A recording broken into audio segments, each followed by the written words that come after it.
Allahu Akbar, Allahu Akbar, Allahu Akbar. Faqala subhanahu fi muhkami kitabih wa 'ala Allahu alladhina amanu minkum wa 'amilus solihati la yastakhlifannahum fil ardi kama istakhlafa alladhina min qablihim. Faqala Mustafa sallallahu alaihi wasallam ajaban li amril mu'min inna amrahu kullahu lahu khair in asabathu sarra syakara fakana khairan lahu wa in asabathu dharra sabara fakana khairan lahu. Sadaqallahu wa sadaqa rasuluhu sallallahu alaihi wasallam. Yang saya hormati Ketua DPW PKS Jawa Barat, Ustaz Harus Handaru, baru saja meninggalkan kita. Yang saya hormati Habib Dr. Fahmi Alaidrus, anggota DPR RI, sekaligus Ketua DPP Bidang Kesra. Kemudian Ustaz Ahmad Ru'yat, Wakil Ketua DPRD Provinsi Jawa Barat. Ustaz Agus Salim LC, Ketua DPD Kabupaten Bogor. Berikut seluruh pimpinan DPTD PKS Kabupaten Bogor, para anggota DPRD Kabupaten Bogor. Terlewat, mohon maaf, Bupati Kabupaten Bogor, Ibu Ade Yasin. Salam ke Pak Rahmat Yasin, Bu Ade. Ya, di antara bupati yang paling akrab saat saya jadi gubernur adalah Bupati Bogor, yaitu Pak Rahmat Yasin saat itu. Alhamdulillah. Kemudian para ketua DPC, ketua DPR, para kader seluruhnya, alhamdulillah. Di pagi menjelang siang ini kita berada pada acara halal bihalal via virtual yang diselenggarakan oleh DPD PKS Kabupaten Bogor. Alhamdulillah ternyata menurut pengakuan Ibu Bupati ini pertama ya, partai yang pertama kali menyelenggarakan halal bil halal via virtual. Alhamdulillah. Kita bersyukur bertemu dalam silaturahim ini. Tentu silaturahim ini adalah silaturahim pasca Idul Fitri yang biasa kita sebut dengan sebutan khas Indonesia, halal bil halal. Jangan tanya artinya karena tidak ada yang tahu arti halal bil halal seperti apa. Yang jelas inilah sebuah istilah yang sangat unik yang pertama kali dikemukakan oleh Kiai Haji Wahab Hasbullah, salah satu pendiri NU ya, Nahdlatul Ulama. Saat itu di masa Presiden Soekarno ada sebuah kegentingan, ada sebuah ketegangan di antara faksi, di antara kelompok masyarakat, di antara anak-anak bangsa. Kemudian ingin ada sebuah pertemuan yang menyejukkan. Kemudian Bung Karno berkonsultasi dengan Kiai Wahab Hasbullah. Kata Kiai Wahab, udah kumpulkan saja, bersalam-salaman, di situ ada ceramah rohani, sebutlah acaranya halal bil halal. Ya, itu adalah sejarah mengapa ada kalimat halal bihalal. Sesungguhnya adalah silaturahim. Tapi ini jadi tradisi yang baik. Ya, jadi adat muhakamah, tradisi yang baik yang patut kita jaga bersama-sama sebagai sebuah tradisi kekhasan keislaman yang ada di Indonesia. Dan sekali lagi ini adalah tradisi yang baik yang tidak bertentangan dengan syariah. Oleh karenanya masuk dalam kategori kaidah fikih namanya al-adatu muhakamah. Ya. Dan nanti banyak lagi kalau kita cerita ada muhakamah, tradisi-tradisi yang sangat banyak di masyarakat Indonesia, termasuk di masyarakat Jawa Barat.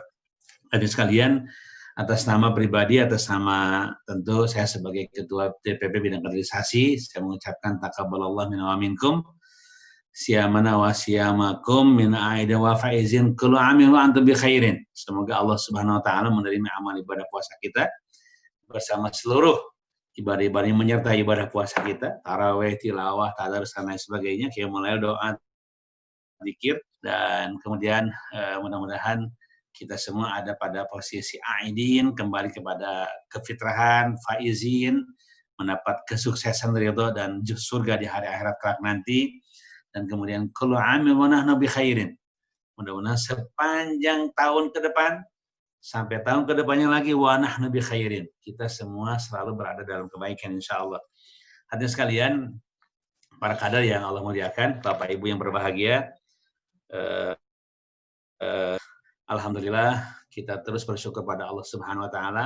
Apapun keadaan kita, kita alhamdulillah. Ini yang membuat orang lain seringkali bingung karena kaum muslimin selalu alhamdulillah apapun keadaannya. Sampai-sampai di Saudi Arabia ada seorang non-muslim masuk Islam gara-gara orang-orang muslim yang kena musibah itu tenang saja. Bahkan ucapannya selalu alhamdulillah. Memang di antara hikmahnya adalah kita bisa bertemu secara virtual. Ustaz Haru tadi ada tiga acara ya. Luar biasa. Saya juga ada 3 acara hari ini. Nanti siang jam 1 ada acara. Barusan disambi dengan halal-bihalal PUI Jawa Barat. Ya. Kemudian alhamdulillah bisa hadir di semua tempat secara virtual. Gara-gara teknologi yang tentu saja penggunaannya dipicu oleh COVID-19. Karena coronavirus disease 19 atau COVID-19. Karena itulah saya teringat dalam situasi apapun jadinya adalah kebaikan bagi kita semuanya sebagai orang yang beriman kepada Allah. Rasul bersabda, ajaban li amril mu'min. Mari kita sebagai partai politik, sebagai entitas politik dan dakwah sekaligus, kita terus hadir ya untuk perbaikan, untuk kesejahteraan bangsa dan negara yang kita cintai ini. Alhamdulillah saya apresiasi, semua orang banyak mengapresiasi atas peran PKS dalam COVID-19 ini. Alhamdulillah nampaknya kita bisa memelopori ya bersama kelompok-kelompok yang lain, bahkan mungkin dalam pelaporan ini kita bisa dikatakan paling depan ya dalam COVID-19 ini. Kita akan terlibat baik secara nasional di DPW tingkat DPW maupun tingkat DPRD di lapangan. Luar biasa kesertaan kita dalam menyelesaikan secara bersama-sama bernegara ya. Yang pertama, negara itu bertujuan untuk menghadirkan kesejahteraan masyarakatnya. Yang kedua, negara hadir untuk menghadirkan rasa aman bagi warga dan masyarakatnya. Tentu kita tidak cukup dengan aman saja dan sejahtera saja, karena kita ini makhluk abadi, makhluk yang Allah ciptakan dan tidak pernah sirna dari kehidupan. Ingat kita makhluk abadi ya, karena kita juga ingin menghadirkan ubudiyah total, tauhid yang benar, akidah yang lurus hanya kepada Allah Rabbul Alamin. Hanya dengan cara itulah kemudian kita bisa menghadirkan keselamatan yang berkepanjangan, berkeabadian sampai ke negeri akhirat kelak nanti. Hadirin sekalian yang Allah muliakan, dan kemudian tentu sebagai partai politik nampaknya kita alhamdulillah sudah ada pada posisi yang benar ya sebagai partai politik dari sisi kelembagaan. Kita tentu memiliki atau menganut tata nilai yang bersumber dari wahyu, ya, value yang bersumber dari wahyu, dari Quran dan Sunnah Rasulullah, sehingga kita value yang kuat. Pada saat yang sama, organisasi itu katanya akan sangat kuat, selain value-nya kuat, juga adalah kohesivitasnya kuat. Alhamdulillah, akidah, ya, bersumber dari wahyu, maka kohesivitasnya pun, ukhuwahnya pun, daya rekat yang bersumber dari akidah Islam. Dan kita dalam tafsir disebutkan kita boleh berdoa, boleh melaksanakan syariat agama syariat sebelumnya, karena syar'u man qablana syar'un lana. Syariat nabi-nabi sebelum kita adalah syariat bagi kita semuanya, sepanjang tidak dinasakh oleh syariat terakhir, syariat yang dibawa oleh Nabi besar Muhammad sallallahu alaihi wasallam. Oleh karena itulah nampaknya ke depan Pak Maruyat ini kita harus punya 2 kategori kader ya, kategori kader. Kategori kadernya itu kategori kejiwaan. Ya, yang pertama adalah level of confidence. Harus memiliki kemampuan, kepercayaan melebihi kemampuan orang lain. Ya, karena seseorang tidak memiliki sesuatu, tidak bisa memberi sesuatu. Ya, tapi sahibu syai'u'ati. Tapi seseorang yang punya sesuatu, punya pikiran besar, ya, punya kemampuan besar, punya cita-cita besar, insya Allah akan bisa memberi sesuatu kepada orang lain, dan kemudian secara bersama-sama membangun masa depan kita secara bersama-sama. Saat yang sama tentu selain kita harus punya kemampuan melebihi kemampuan orang lain, kemudian kita harus memiliki pemahaman melebihi pemahaman orang lain, memiliki pengetahuan melebihi kemampuan pihak lain. Maka saat yang sama ini perjuangan kita panjang ke depan. Ya, perjuangan politik kita sangat panjang ke depan. Oleh karena itulah pada saat yang sama stamina pun kita harus juga kuat. Level of endurance ya, kekuatan stamina, daya tahan kita juga harus kuat. Confidence kita juga harus kuat, endurance kita juga harus sangat kuat. Nanti sekalian, mudah-mudahan tanda-tanda kemenangan kita ke depan, insya Allah akan terus semakin hadir ya. Kita bersyukur dari pemilu ke pemilu kita menjadi lebih besar lagi. Tentu kita berjuang bersama-sama partai, kekuatan politik, anak bangsa yang lain. Dan Kabupaten Bogor tentu sangat istimewa. Mengapa istimewa? Sebab Bogor adalah kabupaten dengan penduduk paling besar di Indonesia.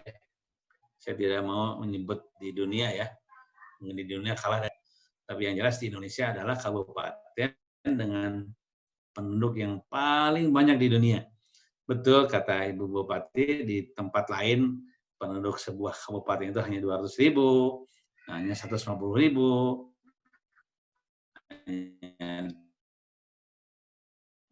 sampai di zaman saya aja sudah sampai 5,4 juta ya.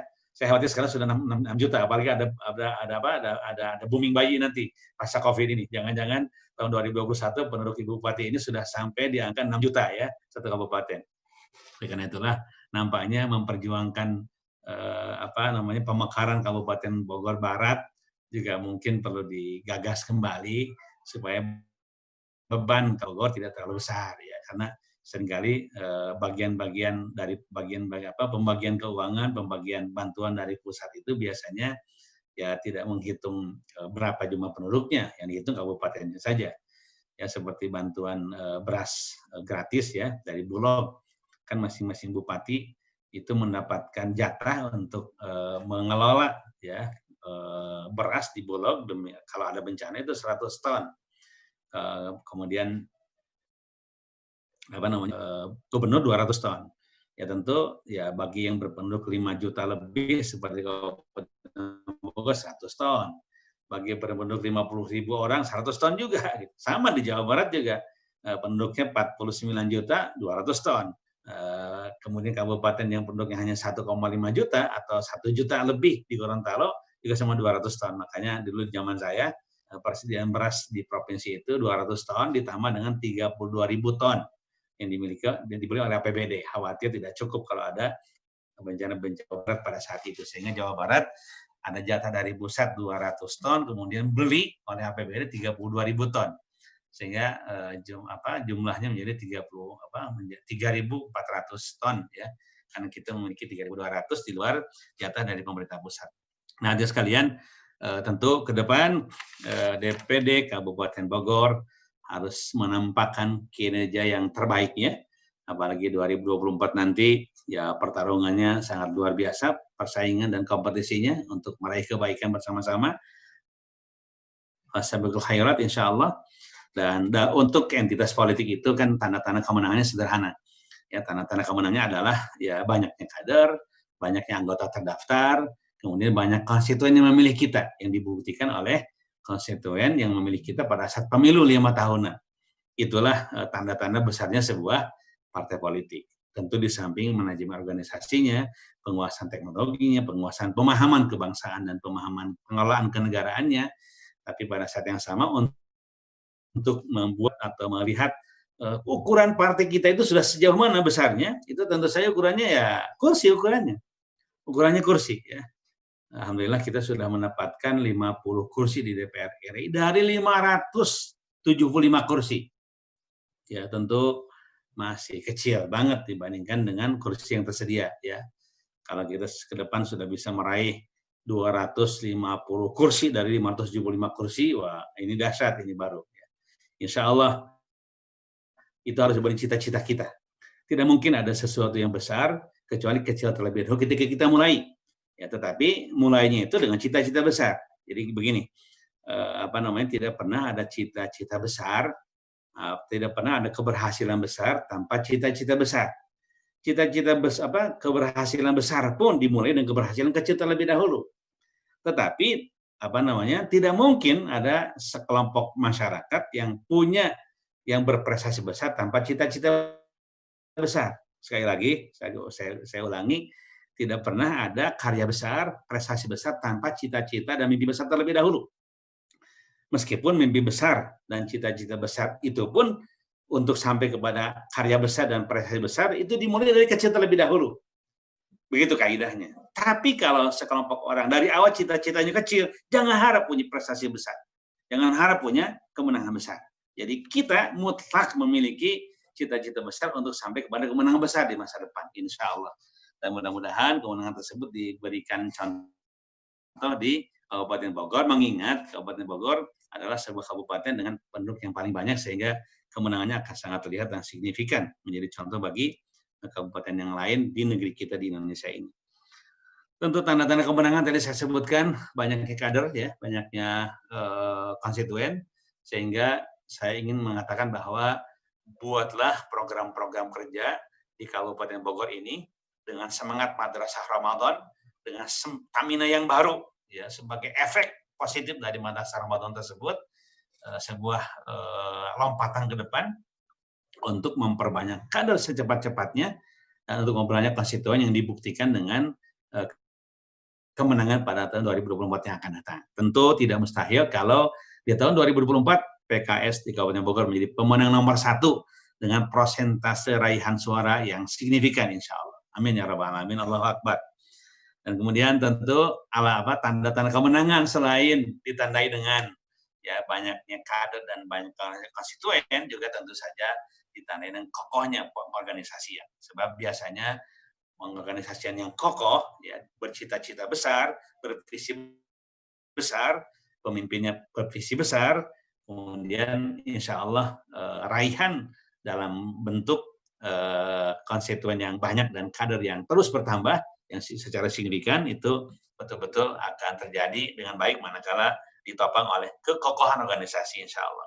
Nah, kemudian tanda-tanda kemenangan yang lain juga, tanda-tanda kemenangan berikutnya, ya, tentu pengejawatan berikutnya dari kader yang banyak dan konstituen yang banyak tersebut ada pada kursi. Kursi bertambah, maka tentu saja ini adalah bagian dari tanda-tanda kemenangan kita ke depan, insya Allah. Karena kita entitas politik dan entitas dakwah sekaligus, atau entitas dakwah sekaligus entitas politik, ya. Itulah yang melekat pada kita sebagai Partai Keadilan Sejahtera. Dan kemudian selain tambahan kursi di DPRD Kabupaten, di DPRD Provinsi, di DPR RI juga tentu saja kita ya bercita-cita untuk masuk ke ruang eksekutif, ya, ke ruang eksekutif. Karena kalau kemenangan di eksekutif dan pada saat yang sama kemudian juga kita menang di legislatif, ini insya Allah ada kenyamanan tersendiri karena kita bisa berbuat masif, lebih baik dan lebih memungkinkan. Karena kata Imam Mawardi, tabiat kekuasaan, tabiat pengorganisasian yang besar, yang memiliki kewenangan besar terhadap publik, itu tabiatnya adalah bisa memasifkan kebaikan, ya, secara cepat.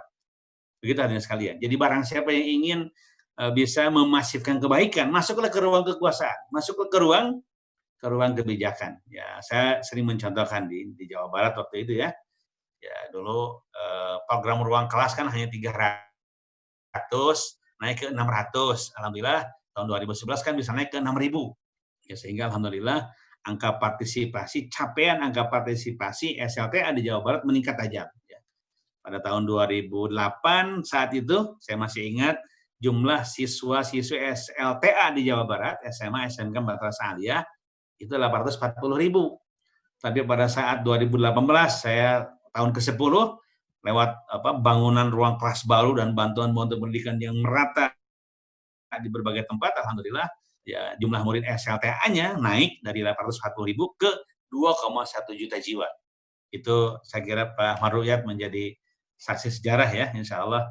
Mudah-mudahan dilanjutkan terus prestasi tersebut, ya, dan kemudian kita pun ya di 2024 melanjutkan, ya, 5.000 merebut kembali, insya Allah. Begitu kalau politik kan ya ada kompetisi yang jelas, ya. Siapa yang besar itu tidak hanya mengakukan saya paling besar, tidak. Ya, saya paling besar dibuktikan dengan suara paling banyak, kursi juga paling banyak, termasuk di Kabupaten Bogor. Insya Allah tahun 2024 nanti, ya, nanti boleh jadi bisa bekerja sama dengan Ibu Bupati, bareng-bareng maju ke depan, dan kemudian salah satunya kader PKS, atau situasinya yang nanti ke depan bisa kita lihat, ya. Yang jelas kita harus membangun kekokohan pertemanan, kekokohan persahabatan, kekokohan kerjasama, ya, dengan berbagai pihak, termasuk terutama dengan pihak pemerintah, yaitu pemerintah Kabupaten Bogor, yang saat ini dipimpin oleh Bupati Ibu Ade.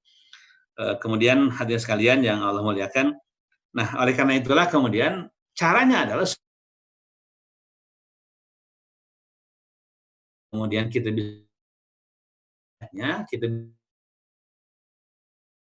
harus memiliki kejiwaan ya sebagai seorang kader, sebagai partai politik yang tidak punya hambatan psikologis apapun dengan masyarakat. Tidak punya hambatan psikologis apapun dengan masyarakat. Ya, ini pengalaman saja. Pengalaman saat saya berkunjung ke Turki. Ya. Saya bertemu dengan beberapa wali kota di Turki. Ketika saya nanya, wahai teman-teman bupati, wali kota di Turki ini, di antara kelompok-kelompok masyarakat yang ada di Turki, ya kelompok mana sajakah yang menjadi prioritas bagi Akparti? Kata mereka seluruhnya. Pokoknya siapapun kelompok masyarakat, seluruhnya menjadi target utama kami untuk menjadi suara. Jawabannya seperti itu. Saya tanya sekali lagi, siapa yang jadi prioritas? Seluruhnya. Nah, berarti kan seluruhnya.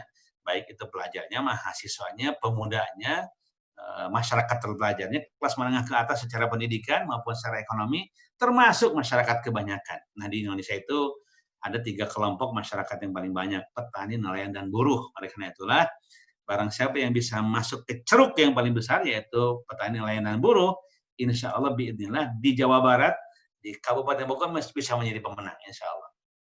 Dan sekalian, makanya saya menawarkan 3 hal ya. Saya sebut dengan al-mafhumul jadid, ya, konsep baru, pemahaman yang harus disegarkan. Ya. Ada 3 pemahaman yang harus kita segarkan. Mafhumus sahih, ya, lil qadaya al-muhimmah. Pemahaman yang harus benar, yang harus kita segarkan, ya terkait dengan urusan-urusan sangat besar ke depan. Yang pertama adalah pemahaman keagamaan. Hadirin sekalian, mari kita pahami pemahaman keagamaan kita dengan pemahaman yang komprehensif, yang moderat sekaligus menyatukan. Ya, saya setelah membaca berbagai literatur, terutama literatur yang ditulis oleh Kiai Hasan, ya dengan 20 prinsip-prinsip memahami keagamaan. Ternyata ya saya bisa menyimpulkan, ini kesimpulan saya ya, jangan kalau nanti ada orang yang mengatakan 3 ini dari mana, ya bilang saja dari Kang Aher.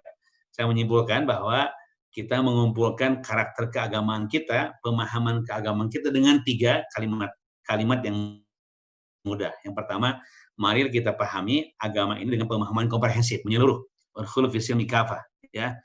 Yang kedua, mari kita pahami dengan pemahaman yang wasatiyah, pemahaman yang moderat, ya, pemahaman yang moderat, pemahaman yang pertengahan, ya, tidak memudah-mudahkan, tidak juga menyulit-nyulitkan, di tengah-tengah saja. Khairul umur awsatuha. Kata Rasulullah, kata para sahabat Nabi terkait dengan Rasulullah, ma khayyara baina amrayni illa ikhtara aysarahuma ma lam yakun itsman. Tidaklah Rasulullah diberi pilihan 2 pilihan, kecuali pilihannya itu memilih yang termudah, ya, sepanjang tidak maksiat kepada Allah Subhanahu wa taala. Itulah pilihan Rasulullah sallallahu alaihi wasallam. Jadi rileks saja. Saya terkena dengan kalimat Gus Baha, kata dia, Rasulullah itu memahami agama dengan rileks. Mengajar agama dengan rileks, tidak tegang. Ya, kalau kemudian tegang, nanti akan mencari bukan agama, akan mencari hiburan yang kemudian jadi salah gitu. Mendingan kita hadirkan agama dengan rileks. Rileksnya itu rileks banget, siapapun Rasulullah terima. Sampai-sampai ada seorang anak muda masuk ke masjid, terjadi kegaduhan. Mengapa terjadi kegaduhan? Karena ketika dia masuk ke masjid, dia bilang, wahai sahabat-sahabat Muhammad, saya datang ke sini mau masuk Islam. Ya udah, silahkan masuk Islam. Tapi dia bilang, saya mau masuk Islam dengan syarat. Syaratnya adalah saya ingin, ya, setelah saya masuk Islam, saya masih diperbolehkan, diizinkan untuk berzina. Wah, sahabat Nabi kan semuanya pada teriak, apa-apaan ini gitu. Luar biasa, ya. Luar biasa ributnya saat itu. Ketika ada seorang anak muda dengan terang-terangan, saya mau masuk Islam dengan syarat saya mau berzina terus. Ya, ternyata ketika Rasulullah mendengar ada keributan, ada apa? Kata Rasulullah, disebutkan ada sebuah kejadian. Ternyata kemudian kejadiannya disebutkan, kemudian kata Rasulullah, coba panggil anak muda tersebut menghadap saya. Sambil rileks, sambil senyum, Dia mengatakan, wahai Muhammad, saya mau masuk Islam, tapi syaratnya saya bisa zina. Gitu. Oh begitu, baik. Rasulullah silahkan baca syahadat dulu ya. Baca syahadat selesai, masuklah Islam. Selesai baca syahadat kemudian ditanya, wahai fulan, tidakkah kalau kamu berzina dengan perempuan? Iya dengan perempuan gitu. Terus kata Rasulullah, bagaimanakah kalau ibu kamu dizinahi orang? Kamu senang tidak? Tidak. Anak perempuan kamu? Tidak. Bibi kamu? Tidak. Adik perempuan kamu? Tidak. Ya begitu pula orang lain dizinahi oleh kamu tidak senang juga. Gitu. Mikir gitu kan. Setelah itu dia langsung mengatakan, ya Rasulullah, saya masuk Islam dan insya Allah saya akan meninggalkan zina. Seperti itu ya. Jadi santai seperti itu hatinya sekalian.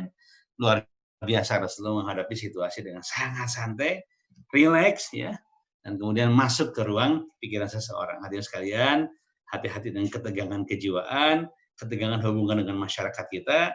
Jadi dalam segala hal kita, pokoknya situasinya kita buat sesantai-santainya supaya semua orang nyaman menerima apa yang kita ungkapkan sebagai berita kebenaran dari Allah Subhanahu wa taala ketika kita menyampaikan ayat-ayat Al-Qur'an sebagai berita kebenaran dan hadis-hadis Nabi sebagai berita kebenaran dari sabda Rasulullah sallallahu alaihi wasallam. Hadirin sekalian, yang saya inginkan adalah sekali lagi wasatiyah dan kemudian menyatukan ya. Jadi syumuliyah, komprehensif, wasatiyah, moderat, dan tauhidiyah menyatukan. Hadirin sekalian ya. Jadi ya sepanjang siapapun di antara anak bangsa yang beragama Islam, kemudian kita sapa dengan baik. Anak bangsa yang non-muslim, sama-sama anak bangsa kita sapa dengan baik. Kemudian ada perbedaan di antara kita hormati perbedaan tersebut dengan baik. Ada persoalan, kita bahas persoalannya. Jangan langsung kemudian menjudge, mencap, menstigma seolah-olah itu adalah sebuah perbuatan yang buruk. Nanti sekalian ya. Jadi saya sering ngebahas dengan berbagai kalangan tentang tahlilan ya, tahlilan. Saya mungkin para ulama yang mengislamkan se-Jawa, yang mengislamkan se-Sumatera, yang mengislamkan se-Indonesia hampir diislamkan oleh para ulama dan para dai, para wali, tidak mungkin tidak tahu perilaku sebuah tradisi yang ada setelah kematian di masyarakat Jawa, pada khususnya masyarakat Indonesia pada umumnya. Gak mungkin tidak tahu. Gak mungkin tidak tahu. Ternyata mereka memahami dengan pemahaman yang sangat hebat. Pemahaman yang moderat dan menyatukan pada saat yang bersamaan. Mengapa? Karena Islam itu adalah sebuah agama yang benar dari Allah Subhanahu wa taala yang adaptif terhadap budaya, adaptif terhadap tradisi. Tidak pernah mencacat tradisi. Nah, tradisi yang baik langsung dihukumi sebagai alat. Tradisi yang buruk langsung kemudian diperbaiki. Di mana keburukannya? Kalau ada al-'urful khati, tradisi yang buruk, ya, kemudian si tradisi yang buruk tersebut dilihat keburukannya di mana. Ternyata tidak buruk seluruhnya, buruk di beberapa sisi. Nah, tradisi yang buruk itu atau al-'urful khati, diperbaikilah keburukannya, di sisi mana keburukannya. Nah, kemudian ketika keburukannya diperbaiki, yang bertentangan dengan syariatnya diperbaiki, maka berubah dari al-'urfu al-khati menjadi al-'urfu as-sahih. Nah, idza kana al-'urfu al-khati taghayyara ila al-'urfu al-sahih fa dakhala fil qa'idatil 'amah al-fiqhiyah al-usuliyah al-'adatul muhakkamah. Gitu ya. Ini Pak Ahmad Riyad pelajaran Libya sedikit ini. Tapi di tatbik contohnya contoh ke-Indonesiaan ke Jawa Barat. Jadi para wali menemukan, oh ini tradisi setelah kematian, kemudian yang ada adalah puja-puji kepada dewa dan dewi, dirubah puja-puji para dewa dan dewinya, kemudian formatnya dibiarkan, kemudian diisi dengan zikir dan doa kepada zikir tahmid dan doa pada Allah Subhanahu wa taala. Kebanyakan zikirnya la ilaha illallah. Maka disebut perilakunya tahlilan. Enggak ada masalah kan begitu? Ini yang ingin saya kemukakan ya. Jadi kita tidak ada hambatan dengan urusan-urusan pemahaman keagamaan sepanjang pemahaman keagamaan tersebut itu adalah ada asal usulnya, ada payung hukumnya. Itu hadirin sekalian ya. Dengan demikian kita bisa masuk ke semua lini kehidupan ya yang dalam konteks keagamaan tanpa ada hambatan apa-apa. Kalau di sebuah tempat kita jadi imam kemudian tidak ada kunut, kita nggak usah kunut. Contohnya ada. di zaman Imam Syafi'i, di zaman Imam Hambali, Imam Hanafi, orang-orang Irak ketika ke Mesir jadi imam, dia kunut menghormati penduduk Mesir yang kunut. Orang Mesir ketika ke Irak tidak kunut menghormati orang Irak yang tidak kunut. Ada contohnya. Buya Hamka dengan dengan tokoh-tokoh NU juga memiliki contoh yang sama. Itu hadirin sekalian ya. Jadi rileks saja, tidak tegang ya memahami hal-hal seperti ini. Rileks, tidak tegang, kita masuk ke semua lini, insya Allah kita bisa terima dan kita bisa menjadi kelompok partai yang paling besar di masa depan dan mengelola negeri ini dengan pengelolaan yang amanah ya, dengan pengelolaan yang sesuai dengan amanat rakyat, petunjuk wahyu dari Allah Subhanahu wa taala. Tadi sekalian ya, pemahaman keagamaan yang komprehensif, kemudian moderat, wasatiyah, dan kemudian menyatukan tadi sekalian ya. Saya dulu waktu jadi gubernur kan luar biasa gara-gara membaca kunut. Mengapa saya cerita kunut? Karena kita seringkali diragukan. Padahal saya semenjak kecil lahir sudah kunut, gitu kan? Sudah kunut dari dulu, ya. Saya didatangi oleh sekelompok ulama yang memiliki pesantren rata-rata. Ini periode kedua nih. Jadi saya periode kedua mau maju ke periode kedua itu. Periode pertama 5 tahun mau maju ke periode kedua masih ada yang meragukan, ya. Masih yang meragukan keaswajaan saya, Ahlussunnah wal Jamaah saya, begitu. Sehingga ada sekelompok masyarakat pesantren yang mau datang, 10 orang pemimpin pesantren, tapi akhirnya yang datangnya bukan 10 orang, tapi 60 orang. Sehingga masjid di belakang, masih baru lihat, apa masjid di belakang Pakuan tuh, itu penuh. Penuh oleh 60 orang para kiai. Nah ketika saya masuk, datangnya subuh, padahal janjiannya jam 8 pagi, tapi subuh udah datang. Kemudian saya datang, salat sunnah 2 rakaat, salat sunnah fajar 2 rakaat, kemudian setelah itu saya persilahkan mereka untuk menjadi imam, gak ada yang mau jadi imam. Ternyata dalam hati saya ini mau ngetes kunut saya kelihatannya nih. Ya, gitu ya. Kemudian saya akhirnya menjadi imam, saya baca kunut saya lebih panjang karena pakai kunut nazilah. Setelah selesai wirid, selesai salat subuh dan wirid, maka pimpinan rombongan berdiri kemudian mengatakan bahwa insya Allah kita sudah gak ada keraguan lagi hari ini. Kang Aher ternyata Ahlussunnah wal Jamaah, kita sepakat di periode yang akan datang dipilih kembali menjadi gubernur untuk periode yang kedua. Kan sederhana kan? Urusannya sederhana, terbuka, rileks, kemudian dapat suara ratusan ribu, hanya gara-gara salat subuh bersama. Kan gratis dan gak banyak biaya yang keluar. Yang kedua, hadirin sekalian, pemahaman, selain pemahaman keagamaan, juga ada pemahaman kebangsaan. Pemahaman kebangsaan. Umat dan bangsa tentu sangat amat dekat. Di negeri ini umat mengisi 90% bangsa, bangsa isinya 10% adalah 90%-nya 90% adalah umat. Jadi kita ya itu juga kalau kita cerita umat dan bangsa, kebangsaan dan keumatan saya kira sudah ekivalen ya, sudah hampir sama, bahkan sama insya Allah. Oleh karena itulah produk-produk kebangsaan kita sepanjang yang kita cermati, termasuk dideklar oleh tokoh-tokoh kita, katakanlah Dr. Hidayatul Wahid sebagai Ketua MPR dan Wakil Ketua MPR saat ini, mendeklar nggak ada masalah apa-apa dari sisi kesejarahan, nggak ada apa-apa dari sisi urusan kebangsaan. Oleh karena itulah kita harus paling fasih berbahasa kebangsaan, berbahasa Pancasila, berbahasa Undang-Undang 45, berbahasa Bhinneka Tunggal Ika, berbahasa NKRI. Ya, kata seorang tokoh katanya PKS itu nasionalismenya sangat kuat, tapi di dokumen-dokumennya kurang membubuhkan kalimat-kalimat nasionalisme, menuliskan kalimat-kalimat nasionalisme dan kebangsaan. Di sebelah sana ada sebuah partai, nggak disebut partainya, yang jelas bukan partai Ibu Bupati. Partai Ibu Bupati ya tentu mirip dengan PKS, dengan Rahmat Yassin, ketiga kan kakak kelas kita, gitu ya. Kemudian hadirin sekalian, katanya dia di dokumennya penuh dengan narasi kebangsaan, di pidatonya penuh dengan narasi kebangsaan, meskipun di perilakunya jauh dari perilaku kebangsaan dan nasionalisme. Itu kebangsaan dan sekalian. Yang ketiga adalah ya pemahaman kemanusiaan, kita harus kokoh. Mari kita hadirkan pemahaman kemanusiaan, membela kemanusiaan di negeri ini. Ya kita bela semua unsur-unsur kemanusiaan di muka bumi di negeri ini. Tentu ya kita hidup ini demi kemanusiaan. Ya ukuran terkecil, ukuran paling mikro dari sebuah pembangunan kebangsaan adalah ukuran kemanusiaan. Jadi kalau ada pembangunan ekonomi dan pembangunan secara umum, maka ada yang pertama hilangnya kemiskinan, yang kedua hilangnya pengangguran, yang ketiga lestarinya alam semesta. Itulah 3 ukuran yang paling mikro dari sebuah pembangunan yang dijalankan di sebuah negeri, termasuk di negeri Indonesia yang kita cintai ini, di NKRI yang kita cintai ini. Teman-teman sekalian, jadi ukurannya seperti itu. Oleh karena itulah keberpihakan kita pada kemanusiaan, pada kemiskinan, pada pengangguran, untuk menyelesaikan masalah mereka itu menjadi sesuatu yang menjadi bagian yang sangat penting bagi kita semuanya.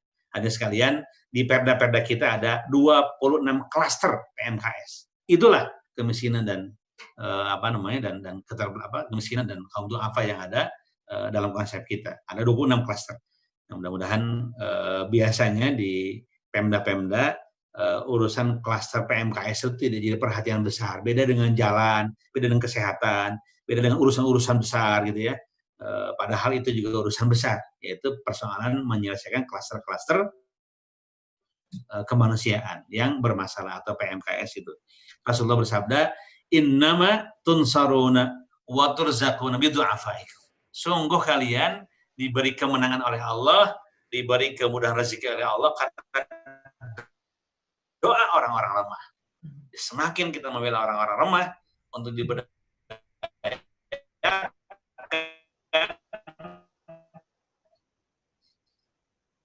semakin mengokohkan tujuan bernegara menjadi sangat amat terbuka, sehingga biidznillah ya, dengan semangat Ramadan, semangat madrasah Ramadaniyah ini, kita ke depan akan melesat menjadi partai dengan kader yang paling banyak, dengan suara yang paling banyak, sehingga biidznillah nampaknya tidak mustahil pada tahun 2024 kita menjadi pendengar Rabbal Alamin. Pelopornya adalah Kabupaten Rosario, yaitu Kabupaten Bogor, insya Allah.